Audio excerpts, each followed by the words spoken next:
شروع ہو گئی. ایسا ہی ہے نا, رمضان اور گرمی ایسا لگ رہا ہے کہ اللہ میاں نے گرمی لا کے بتا دیا کہ اس دفعہ رمضان تمہیں کیا دے گا, ٹینشن دے گا. حضرت جابر بن عبداللہ تھے یا معاذ بن جبل, غالباً جابر بن عبداللہ رضی اللہ عنہ, ان کی جب موت کا وقت آئی, یہ واقعہ میں کیوں سنا رہا ہوں, ایک اہم بات سمجھانے کے لیے. ان کی جب موت کا وقت آیا نا تو وہ رونے لگے. لوگ سمجھے کہ شاید موت سے ڈر گئے ہیں. پوچھا کہ آپ کیوں رو رہے ہیں؟ کہنے لگے میں خدا کی قسم موت کے ڈر سے نہیں رو رہا, مجھے رونا اس بات پہ آ رہا ہے کہ میں اللہ کو خوش کرنے کے لیے, اللہ کو راضی کرنے کے لیے گرمیوں میں روزے رکھا کرتا تھا, شدید پیاس برداشت کرتا تھا. کس کے لیے؟ اللہ کے لیے. شدید بھوک بھی برداشت کرتا تھا. یہ لذت مجھ سے ہمیشہ کے لیے چھوٹ رہی ہے, کیونکہ آگے تو جنت ہے. جنت میں تو اللہ ہمارا اکرام کرے گا, ہم تو اللہ کے لیے کچھ نہیں کریں گے جنت میں. یہ واقعہ میں نے کیوں سنایا؟ دیکھو, جب کوئی کام کرنا ہی ہوتا ہے تو اس کو پینلٹی سمجھنے کے بجائے, جرمانہ سمجھنے کے بجائے اس کام کو انجوائے کرنا شروع کر دو. صوفیہ کرام کے ہاں جو ہے نا, صوفیہ کرام جو بھی لوگوں کے دلوں پہ محنت کرتے ہیں, جتنے بزرگان دین گزرے ہیں, ان کے ہاں اصلاح کے 2 طریقے رائج ہیں.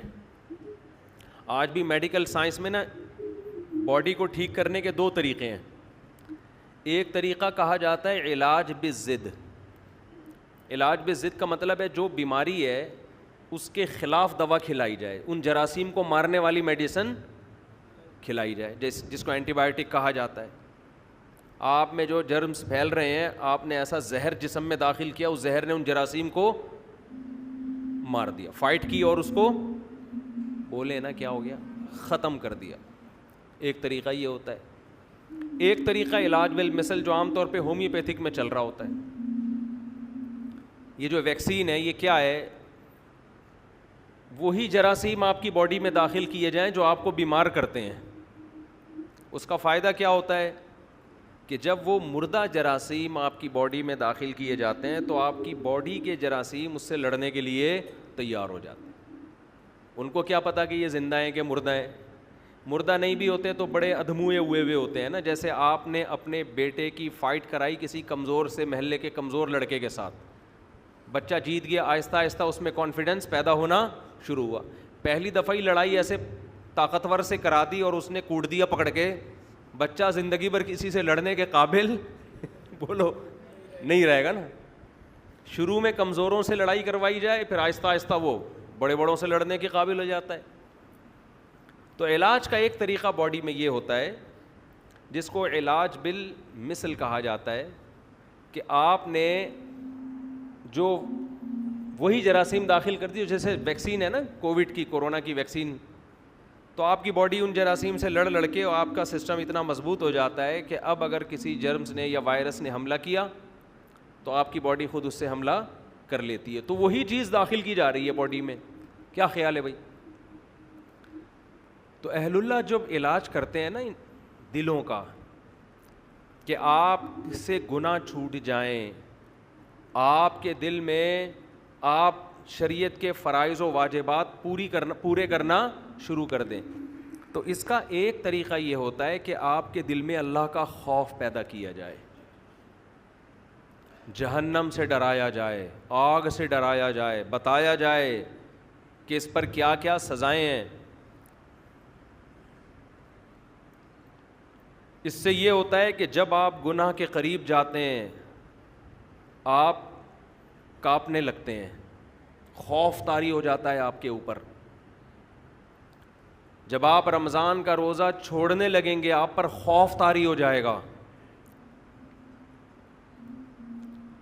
اس سے آپ گناہ سے بچ تو جائیں گے, شریعت کے حکم کو پورا تو کر لیں گے, لیکن حکم پورا کرنے میں مزہ بولیں نہیں آئے گا. خوف کی وجہ سے بھی انسان کام کر لیتا ہے لیکن کام میں جان پیدا نہیں ہوتی. کچھ طلباء وہ ہوتے ہیں جو ایگزام کی تیاری کے لیے پڑھتے ہیں, انہیں پڑھنے کا شوق بالکل بھی نہیں ہوتا, ڈر ہوتا ہے کہ کل فیل ہو جائیں گے, ابا سے مار پڑے گی, یہ ہو جائے گا وہ ہو جائے گا. وہ بھی پڑھ لیتے ہیں لیکن جب وہ کتاب سامنے رکھ کے بیٹھتے ہیں تو انہیں خوشی نہیں ہوتی بلکہ ان کو تکلیف کہ کب اس عمل سے ہماری جان چھوٹے گی. سمجھتے ہو؟ یہ لوگ زیادہ ترقی نہیں کر پاتے, یہ دھکے دے دے کے چلتے رہیں گے, ایک دن بیزار ہو کے بھاگ جائیں گے. اور ایک طریقہ یہ ہوتا ہے کہ آپ جو کام کر رہے ہیں, جو ذمہ داری آپ کو دی گئی, اس میں آپ کی دلچسپی پیدا ہو جائے, وہ کام آپ کے لیے مزیدار ہو جائے.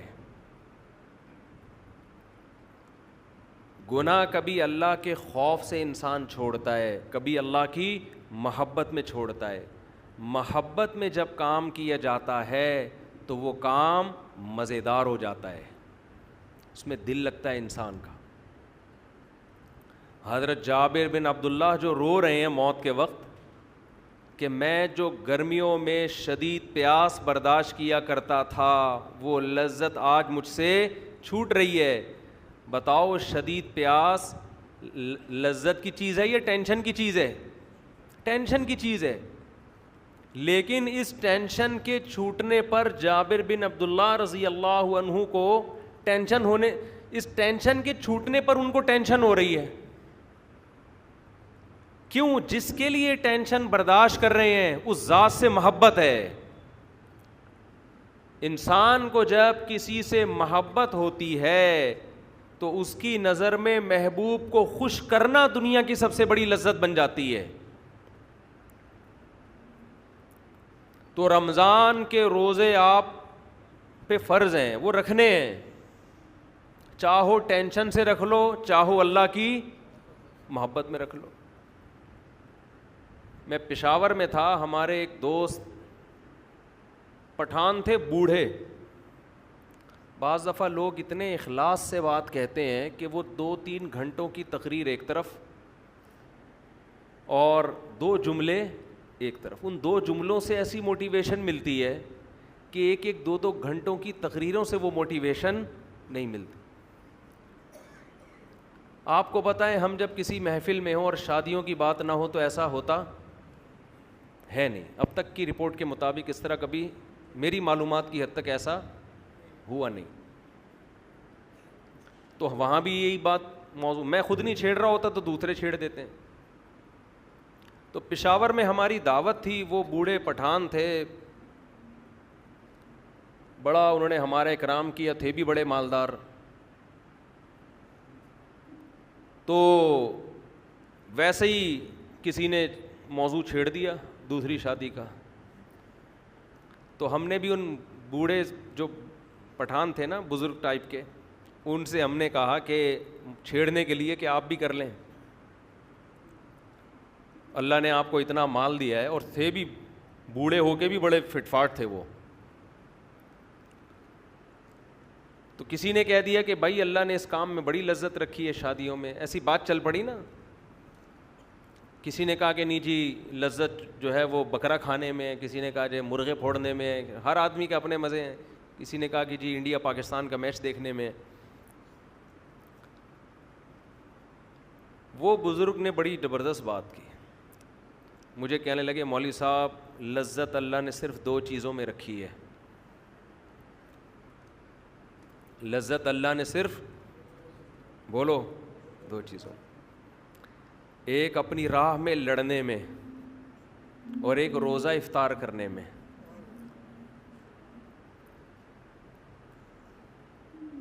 یہ بات انہوں نے ایسے جذبے سے کہی, جو آدمی خود عمل کرتا ہے نا, عمل, اس کی بات میں اللہ نے وزن بہت رکھا ہے. شو مارنے کے لیے تو کوئی بھی کچھ بھی کہہ دے, گورنمنٹ کی طرف سے کوئی پابندی نہیں. آج کل بڑے بڑے موٹیویشنل اسپیکر پڑے ہوئے ہیں, ایسی ایسی تقریریں کر رہے ہوں گے, آپ کو لگے گا ان سے زیادہ نیک آج تک اس کائنات میں پیدا ہو ہی نہیں. لیکن جب آپ ان کے پاس جاؤ تو 5 منٹ بات کرنے کے بھی پیسے مانگتے ہیں وہ. ان سے بولو نا کوئی نصیحت کر لو, کہہ رہے 50 روپے یہاں رکھ, پھر نصیحت کروں گا میں تجھے. مکمل پروفیشنل بن چکے ہیں, پیسہ, بزنس, کوئی خیر خواہی کا جذبہ ہے, اچھے بھی ہیں, اچھے لوگ بھی ہیں. تو اس نے جو دل سے یہ بات کہی نا, اس بات کو کہے ہوئے میرا خیال ہے 7-8 مہینے ہو گئے. اتنا مزہ آیا اس کے منہ سے یہ 2 جملے سننے میں, اتنا مزہ آیا کہ جب میں یہ بیان کرتا ہوں نا,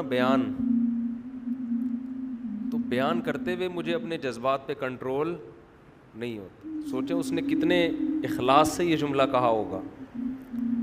اس کی ساری عمر لڑائی میں گزری ہے, ساری عمر. اس نے کہا مزہ اللہ نے کس میں رکھا ہے؟ صرف 2 چیزوں میں. ایک خدا کی راہ میں لڑنے میں, دوسرا روزہ افطار کرنے میں. آپ کہہ سکتے ہو کہ روزہ افطار کرنے میں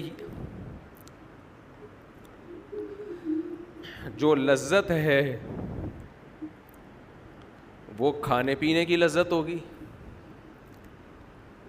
میرے بھائی, کھانے پینے کی لذت ہر بھوکے کو حاصل ہوتی ہے. کھانے پینے کی لذت ہر بھوکے کو, بولو, یہ تو انگریز کو بھی ہوتی ہے. بھوک کے بعد اس کو کھانا ملے گا, اس کو بھی بڑا مزہ آئے گا.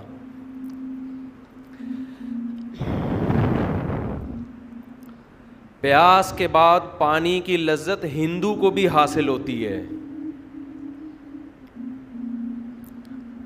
اس بزرگ کا مطلب وہ لذت نہیں تھا جو ہر بھوکے اور ہر پیاسے کو کھانے اور پینے کے وقت, بولو, حاصل ہوتی ہے.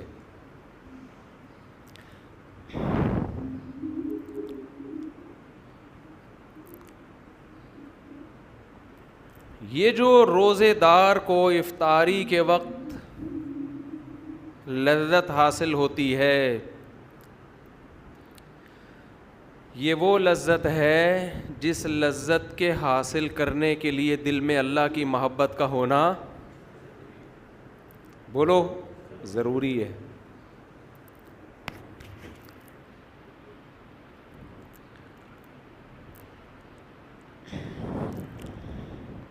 انسان کو یہ احساس ہوتا ہے افطاری کے وقت,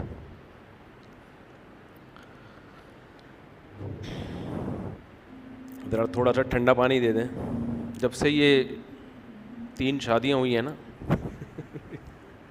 مجھے بات بات پہ رونا آتا ہے. آج جتنی انسان کی شادیوں کی تعداد بڑھتی ہے نا, اس کو بات بات پہ رونا آنا شروع ہو جاتا ہے. 4 کے بعد تو ہر بات پہ روتا ہے وہ.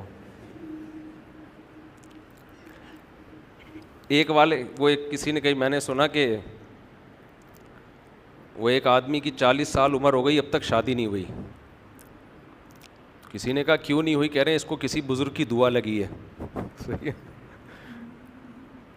وہ دعا کیا لگی ہے؟ کسی بزرگ کی اس نے خدمت کی تھی, انہوں نے دعا دی تھی اللہ کرے تو ہمیشہ خوش رہے. اس کے بعد 40 سال ہو گئے. یہ موضوع ایسا جذباتی شروع ہو گیا ہے, اس کو ہم نے بھی چینج کرنا ہے.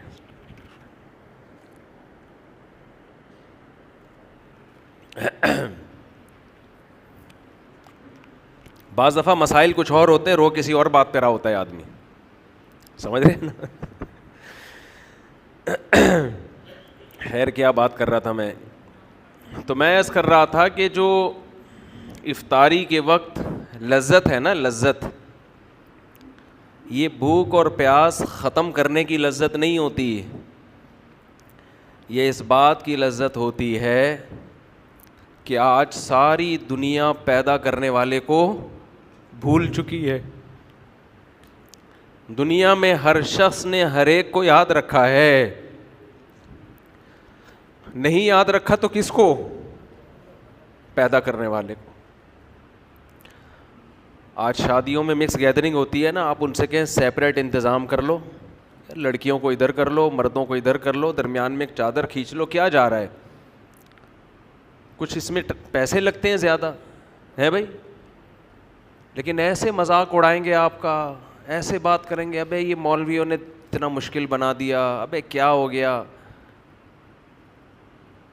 یار. آپ کی نظر میں ہر قانون کی ویلیو ہے. حکومت نے لا بنایا 10 بجے ہال بند ہو جائیں گے, آپ 10 بجے بتیا بجھاتے پھر رہے ہو. آپ اپنے باپ کو ناراض نہیں دیکھ سکتے شادی میں, اپنے بھائی کو ناراض نہیں دیکھ سکتے. لڑکی والے ہو تو لڑکے والوں کو ناراض نہیں ہونے دو گے, لڑکے والے ہو تو لڑکی والوں کو ناراض نہیں ہونے دو گے.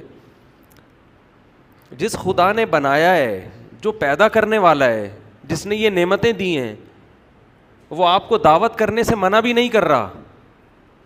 وہ یہ بھی نہیں کہہ رہا کہ آپ نے یہ کھانا ہے یہ نہیں کھانا, سب چیزیں حلال کر دی اس نے اس دعوت میں. وہ صرف اتنا کہہ رہا ہے کہ کیا کر دو, بیچ میں پارٹیشن کر دو. لیکن آپ کے جو نہیں رینگتی, آپ ٹس سے مس ہونے کے لیے تیار نہیں ہو.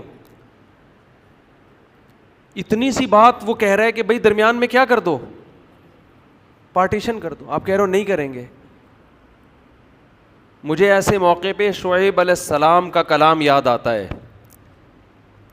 شعیب علیہ السلام نے جب اپنی قوم کو سمجھایا نا خدا کی نافرمانی چھوڑو, تو قوم جواب میں کیا کہتی ہے کہ لولا رہتک لرجمناک, تو ہمارے خاندان کا آدمی ہے, ہماری قوم کا آدمی ہے, ہماری زبان ہی ہے تیری, قوم بھی ایک ہے, اس وجہ سے ہم نے تجھے چھوڑا ہوا ہے. ہماری قوم کا نہ ہوتا مار دیتے تجھے جان سے. شعیب علیہ السلام نے کیا کہا, ارہتی اعز علیکم من اللہ, اے میری قوم میں تمہیں خدا سے ڈرا رہا ہوں, باتیں خدا کی کر رہا ہوں. تمہاری نظر میں قومی تعلق یہ خدا سے بھی بڑھ کر ہے. مجھے اگر تم نے چھوڑا ہوا ہے تو قوم کی وجہ سے چھوڑا ہوا ہے. وَاتَّخَذْتُمُوهُ وَرَاءَكُمْ ظِهْرِيًّا, اور خدا کو اٹھا کے تم نے پیٹھ کے پیچھے پھینک دیا ہے.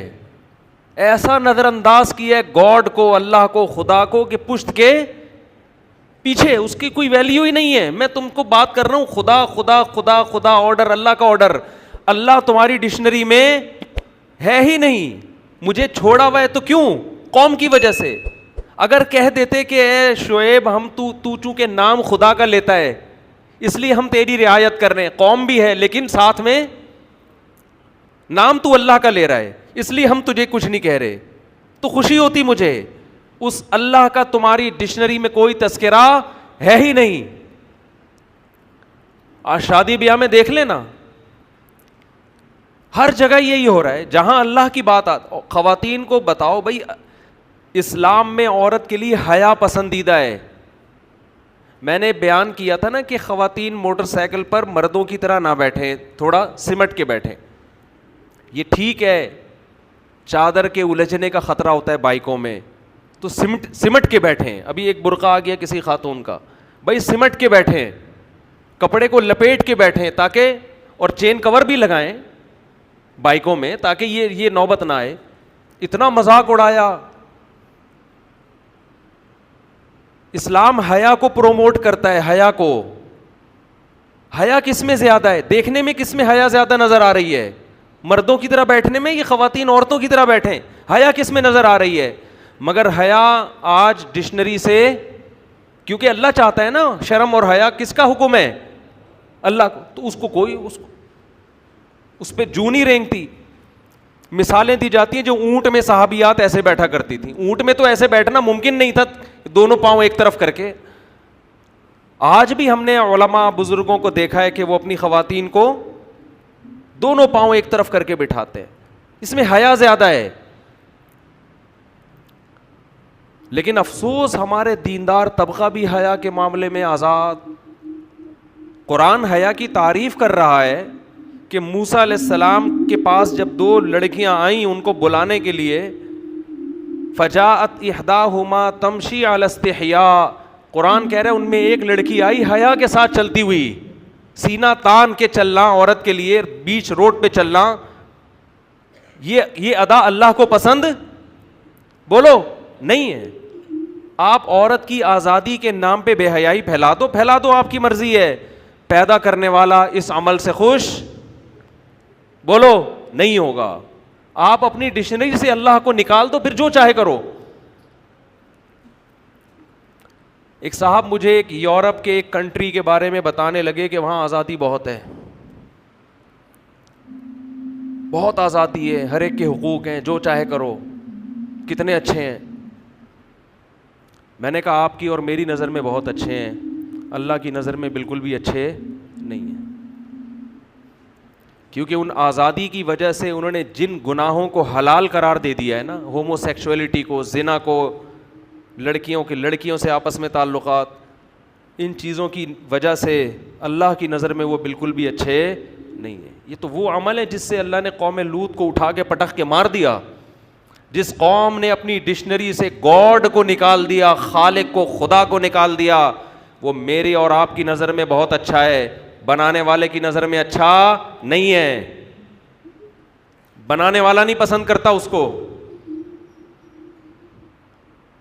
تو مت تعریفیں کیا کرو ایسی قوموں کی جنہوں نے خدا کو وراکم ظہریہ, اپنی پشت کے پیچھے پھینک دیا ہے. اور اگر تعریف کیا کرو پھر دعا کرو تمہارے بچے بھی ایسے بن جائیں, تمہارے بچے بھی ایسے بن جائیں. ان ملکوں میں جائیں, ان کو اتنی آزادی ملے کہ وہ بھی لڑکوں سے بدفعلی کریں, اور جب آپ انگلی اٹھاؤ تو بولیں کہ یہ ہیومن رائٹس ہیں. اپنے بچوں کو ایسا بنانا چاہتے ہو تو اس کلچر کی صبح و شام تعریفیں کیا کرو. بولے بہت اچھے, ماشاء اللہ, ویل ڈن بیٹا, آزاد ہے, کوئی روک ٹوک نہیں ہے. تو میں یہ عرض کر رہا تھا کہ ایسے دور میں جب اللہ کو ڈکشنری سے نکال دیا گیا, اللہ کو لغت سے نکال دیا گیا, ایسے موقع پہ کوئی صبح سے لے کے شام تک بھوک اور پیاس کو برداشت کرے, اور ایک دن نہیں, ایک دن, پھر دوسرا دن, پھر تیسرا دن, پھر چوتھا دن, پھر پانچواں دن, پھر چھٹا دن, تو افطار کی لذت میں صرف بھوک ختم کرنے کی لذت نہیں ہے. اصل لذت یہ ہے کہ جس خدا کے لیے صبح سے شام تک قربانی دی, وہ خدا ہماری اس افطاری پر بھی ہم سے خوش ہو رہا ہے.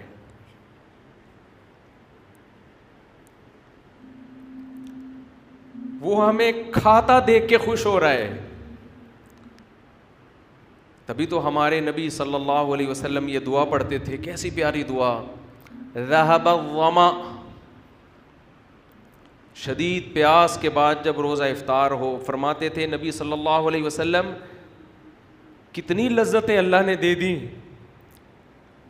ذہب الظما, فرماتے پیاس چلی گئی. شدید پیاس میں آپ پانی پیتے ہیں, کیسا سکون ملتا ہے. ذہب الظما, پیاس چلی گئی. وابتلت العروق, رگیں تر ہو گئیں. سارا دن انسان بھوک اور پیاس کی وجہ سے کیسا خشک ہو جاتا ہے, سوکھ جاتا ہے. آپ نے دیکھا ہوگا افطاری کر کے جب لوگ نماز میں آتے ہیں چہروں پہ کیسی رونق بحال ہو جاتی. عصر میں نمازیوں کی حالت دیکھا کریں اور مغرب میں دیکھا کریں, زمین اور آسمان کا فرق ہے, کیسی چہروں پہ رونق آتی ہے. ذہب الظما, فرمایا پیاس چلی گئی. وابتلت العروق, رگیں تر ہو گئیں. یہ مادی نعمت ہے. اور آگے فرماتے وثبت الاجر انشاء اللہ, اور اللہ نے چاہا تو صبح سے لے کے اب تک اللہ کے لیے جو ہم نے قربانی دی ہے وہ اجر ہمارا ثابت ہو گیا. وہ اجر اللہ نے اپنے ہمارے اعمال میں لکھ دیا. مزے ہی مزے, لذتیں ہی لذتیں. ان لذتوں سے ہمارا لبرل طبقہ, دنیا دار طبقہ اور غیر مسلم بولو محروم ہے. یہ لذت اس کو حاصل نہیں ہے.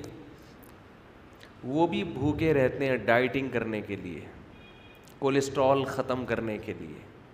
ان کو ان کے ٹرینر نے کہا ہوتا ہے کہ ایک ٹائم کے کھانے کا ناغہ کر دو.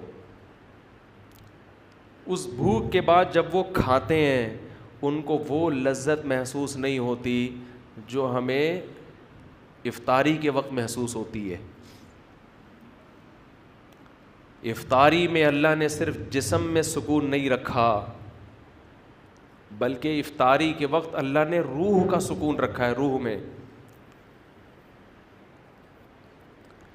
یہی لذت اللہ نے سحری میں رکھی ہے.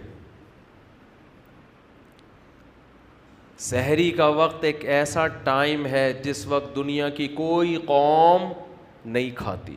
کبھی نہیں دنیا میں سنا ہوگا آپ نے اس ٹائم پہ لوگ کھانا کھا رہے ہو. کبھی سنا ہے بھائی کہ جیپنیز صبح 4 بجے اٹھ کے کھانا کھاتے ہیں؟ کبھی سنا آپ نے؟ اگر سنا ہے تو بول دیں ہاں سنا ہے, نہیں سنا تو تھوڑا گردن ہلا دیں. کبھی سنا آپ نے؟ کھانے کا ٹائم نہیں ہے یہ, کہیں بھی نہیں دنیا میں کھایا جاتا. نہ امریکی کھاتے ہیں, نہ جاپانی کھاتے ہیں, نہ چائنیز کھاتے ہیں, نہ ہندو کھاتے ہیں, نہ سکھ کھاتے ہیں. اللہ کو یہ ادا پسند آتی ہے کہ جہاں لوگوں نے میرا نام لینا چھوڑ دیا, ہر جگہ نفس پرستی. اب تو لوگ حکومت سے مطالبہ بھی صرف مہنگائی, صحت, ان چیزوں کا کرتے ہیں. اسلام کا مطالبہ کرنا بھی چھوڑ دیا. پہلے ہمارے سیاسی لیڈر اسلام کا نام لیتے تھے, مجھے ووٹ دے میں اسلام کو نافذ کروں گا. اب ہمارے سیاسی لیڈروں نے اسلام کا نام لینا چھوڑ دیا. ان کو پتہ ہے اسلام کے نام پہ ووٹ نہیں ملے گا, ووٹ ملے گا مہنگائی کے نام پہ, آزادی کے نام پہ. تو ایسے دور میں جب اللہ کو لوگوں نے اپنی کتابوں سے, اپنی ڈکشنری سے نکال دیا, تو نبی صلی اللہ علیہ وسلم نے فرمایا کہ اللہ اور اس کے فرشتے صبح سحری کھانے والوں کے لیے پر رحمت بھیجتے ہیں. فرشتے رحمت کی دعا کرتے ہیں ان لوگوں کے پر جو صبح اٹھ کے, کیونکہ اللہ کو یہ ادا بھی اپنے بندوں کی پسند آتی ہے کہ دنیا میں کوئی قوم اس ٹائم پہ کھانا نہیں کھاتی اور میرے نیک بندے صبح اٹھ کے کھا رہے ہیں. کیوں؟ کس کا حکم ہے؟ اللہ کا حکم ہے. کلوا واشربوا حتى يتبين لكم الخيط الابيض من الخيط الاسود من الفجر. اللہ نے فرمایا کھاؤ اس وقت تک جب تک سفید دھاگا سیاہ دھاگے سے ممتاز اور جدا نہ ہو جائے, یعنی صبح صادق طلوع نہ ہو جائے. ثم اتموا الصيام الى الليل, پھر غروب آفتاب تک اس روزے کو مکمل کرو. اے اللہ بہت مشکل حکم ہے, پوری روٹین تو نے ہماری چینج کر دی. اللہ نے تسلی دی, ایام معدودات, پورے سال کے لیے نہیں کہہ رہا, گنے چنے دن ہیں, گنے چنے انگلیوں پہ گن سکتے ہو, اس سے زیادہ تمہیں میں مکلف نہیں بنا رہا. ویسے بھی آپ کی جنرل نالج کے لیے پاکستان میں 15 سال سے روزے 29 ہی ہو رہے ہیں. 30 روزے میری اور آپ کی نسلیں نہیں دیکھیں گی, مجھے تو ایسا ہی لگتا ہے. 2006 سے میں نوٹ کر رہا ہوں, اس سے پہلے کا مجھے یاد نہیں. یہ 2022 ہے, 2007 سے لے کے 2021 تک, اب 22 چل رہا ہے نا, یہ کتنے سال ہو گئے؟ 14 سال. ایک دفعہ بھی رمضان 30 کا نہیں ہوا ہے. یہ خود ایک بہت بڑا سوالیہ نشان ہے, سمجھتے ہو؟ ایک نشان ہے یہ کہ کیا ہو رہا ہے مارکیٹ میں. محرم کبھی 30 کا ہوگا, کبھی منفی باتیں کرنے کا کوئی فائدہ نہیں ہوتا, لیکن بعض دفعہ آدمی اپنے جذبات کا تو اظہار کر سکتا ہے نا. محرم کبھی 29 کا ہوگا, کبھی 30 کا. سفر کبھی 29 کا, کبھی 30 کا. ربیع الاول کبھی 29 کا, کبھی 30 کا. 14-15 سال ہو گئے, رمضان 30 کا ہو کے نہیں دے رہا. ماہر فلکیات بعض دفعہ کہہ دیتے ہیں کہ ناممکن ہے کہ 29 ہوں, ہاں ناممکن ہے کہ 29 کو چاند نظر آئے, پھر بھی 29 ہی کا ہوتا ہے. الحمدللہ یہ ایک نشان ہے سوالیہ ہلال کمیٹی پر, سمجھ رہے ہو؟ بہت بڑا سوال ہے یہ کہ مارکیٹ میں ہو کیا رہا ہے. تو میں ایک پروگرام ریکارڈ کروانا تھا میں نے 30 نا, تو میں 29 کے بعد میں نے کہا بس وہ پورے رمضان چلے گا نا. تو انہوں نے کہا 30 اگر 30 ہو گئے. میں نے کہا کسی کا باپ بھی پاکستان میں 30 روزے نہیں کر سکتا, تو 29 ہی ہوں گے. ٹھیک ہے, معذرت کے ساتھ ایسی گندی گندی باتیں بھی بعض دفعہ انسان کر لیتا ہے, لیکن یہ ہے ایک بڑا مسئلہ ہی ہے. تو لیکن بہرحال جو کمیٹی کا اعلان ہو آپ نے فالو اسی کو کرنا ہے. ایسا نہ ہو کہ سب عید منا رہے ہوں اور آپ روزہ رکھ کے بیٹھے ہوئے ہوں. ہم بھی جو کیونکہ گورنمنٹ کا جو فیصلہ ہوتا ہے ماننا پڑتا ہے. بنے کیوں کر جو ہو سب کار الٹا, ہم الٹے بات الٹی یار الٹا. خیر کہاں اچھی اچھی باتیں چل رہی تھیں, پھر یہ بیچ میں کچھ باتیں غلط آ گئی. میں جلدی سے سمیٹ کے ختم کرتا ہوں, بس 2 منٹ میں ختم کرتا ہوں. رمضان کے حوالے سے بات تو رمضان کی چل رہی تھی نا. تو میرے بھائی روزہ رکھو پابندی کے ساتھ, اسے جرمانہ سمجھ کے مت رکھو, پینلٹی سمجھ کے مت رکھو. اللہ کی محبت پیدا کرو اپنے اندر, اللہ کی محبت میں بھوکا پیاسا رہنا سیکھو. اور میں تو کہتا ہوں نفلی روزے بھی رکھا کرو, کچھ نفلی بھی رکھا کرو. غنیمت ہے, فرض رکھ لیں بڑی بات ہے, لیکن نفلی کا بھی عادی بناؤ. اور یہ خوب سمجھ لو روزہ رکھنے سے کبھی آپ کی صحت خراب نہیں ہوگی. آج دنیا میں سارے مسائل ہی کھانے پینے کی وجہ سے پیدا ہوئے ہیں, کھانے پینے کی وجہ سے پیدا ہوئے ہیں. اور بہت زیادہ ڈاکٹروں کو بھی فری نہ کرایا کرو. ویسے تو ڈاکٹر بھی کہتے ہیں روزہ رکھنے سے صحت اچھی ہوتی ہے, لیکن بعض ڈاکٹر کہتے ہیں ایکچولی یہ ہوتا ہے. ایکچولی ٹھوپی ڈرامے چھوڑ دو. ہمیشہ سے صدیوں سے مسلمان روزے رکھتے آئے ہیں, فائدہ ہوگا نقصان نہیں ہوگا. سب سے بڑی بات یہ کہ آپ کی قوت ارادی مضبوط ہوگی. دیکھو انگریزوں میں ہر وقت کھانے کا دستور ہے, وہ پیٹ بھر کے تمیز سے نہیں کھاتے ہیں. وہ گھر سے نکلیں گے کیک رس تھوڑا سا جو بھی ان کا کیک رس, تو ہمارا والا تو وہ ہضم بھی نہیں کر سکتے, ان کا جو بھی کیک رس ہوتا ہے. پھر آفس میں گئے کچھ نہ کچھ, پھر وہاں سے نکلے تھوڑا سا کچھ, 24 گھنٹے جگالی. میں نے دیکھا ہے آج ہمارے جو مذہب سے دور, اول تو مذہبی لوگ تو طبیعت سے پھوڑ رہے ہیں, وہ تو 11ویں کے نام پہ, تیجے کے نام پہ, 40ویں مذہب نام ہی توند بھرنے کا بن گیا ہے.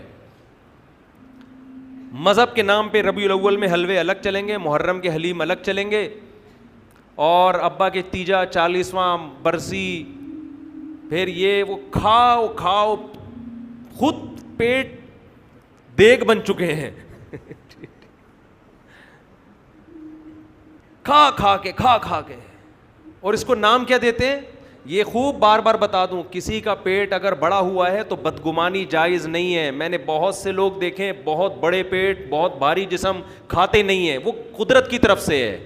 صحابہ میں بھی ایسے تھے جن کے وزن زیادہ تھے لیکن کھاتے پیتے کم تھے, تو بدگمانی جائز نہیں ہے.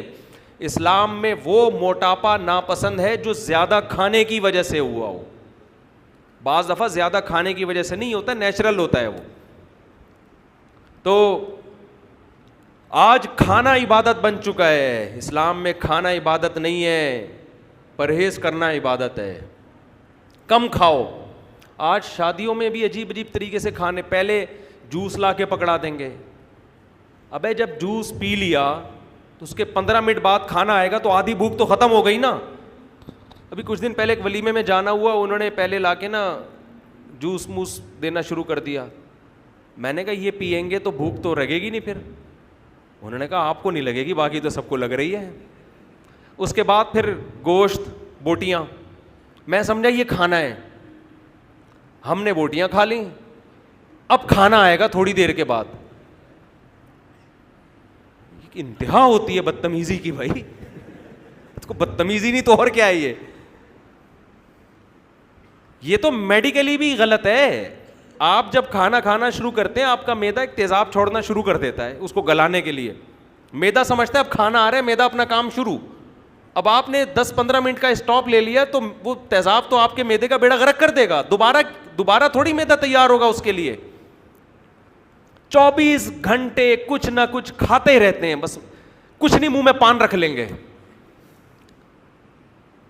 عادت ڈالو اپنے آپ کو بغیر کھائے پیے سروائیو کرنے کی. رمضان آپ کو یہ موقع فراہم کرتا ہے کہ کھائے پیے بغیر سب کچھ کرو. ہم کچھ جانوروں کی طرح ہر وقت جگالی, ہر وقت گھر میں آتے ہیں فریج میں گھس کے تھوڑا سا یہاں سے 2 نوالے نکال لیے. میری تو عادت تھی بچپن میں فریج میں گھستے ہی دودھ سے ملائی نکال کے پی کھا جا, وہ تو اب بھی ہے, وہ عادت تو ہم چھوڑتے نہیں. ملائی ہم جب بھی دیکھتے ہیں گرم گرم ملائی ہو, مزہ نہ آئے پیسے واپس. اور میں تو حیران ہوتا ہوں ان لوگوں پر جو دودھ کی گرم ملائی کھاتے نہیں ہیں, اتنی مزے کی چیز ہے. اور بچوں کو اسمیل آ رہی ہے آج کل, بچوں کو اس میں سے کیا آ رہی ہوتی ہے اسمیل ملائی میں سے, وہ کھائیں گے کریم ڈبے والی جو زہر ہے نا کریم, وہ کھا رہے ہوں گے. دودھ کی جو بھینس کے دودھ کی خوشبودار بلائی, اس سے ان کو کیا آ رہی ہے اسمیل آ رہی. فطرت ہی برباد ہو گئی ہے. تو ہر وقت ملائی کے علاوہ ملائی کھا سکتے ہو کیونکہ میں کھاتا ہوں باقی ہر وقت کھانا اچھا کام بولو نہیں ہے, بری عادت ہے یہ. رمضان آپ کو یہ ٹریننگ دے دیتا ہے کہ کچھ تھوڑا سا پیٹ کو بھی کیا کرو آرام دو. ایسے ہی صبح آفس جاؤ بغیر ناشتے کے, تو عادت ڈالو. لیکن مسئلہ ہمارے ساتھ یہ ہے کہ رمضان میں عادت پڑتی ہے, اس کے بعد جو پرہیز ٹوٹتا ہے نا ہمارا, ایسا پھر عید کے بعد سے پھوڑنا پھاڑنا, وہ معدے کی ایسی کی تیسی ہو جاتی. تو رمضان میں عادت ڈالیں. کچھ باتیں میں بھی انشاءاللہ بیان کے بعد بتاؤں گا, وقت چونکہ زیادہ ہو چکا ہے, گرمی بھی ہو رہی ہے, ٹائم بھی اوپر ہو گیا ہے. تو جو حضرات بیٹھنا چاہیں وہ بیٹھ سکتے ہیں. بیان کے بعد انشاءاللہ کچھ دیر مسائل کا بھی سیشن ہوگا, جو سوال پوچھنا چاہیں کچھ دیر اس پر بھی میں تھوڑی سی بات کروں گا.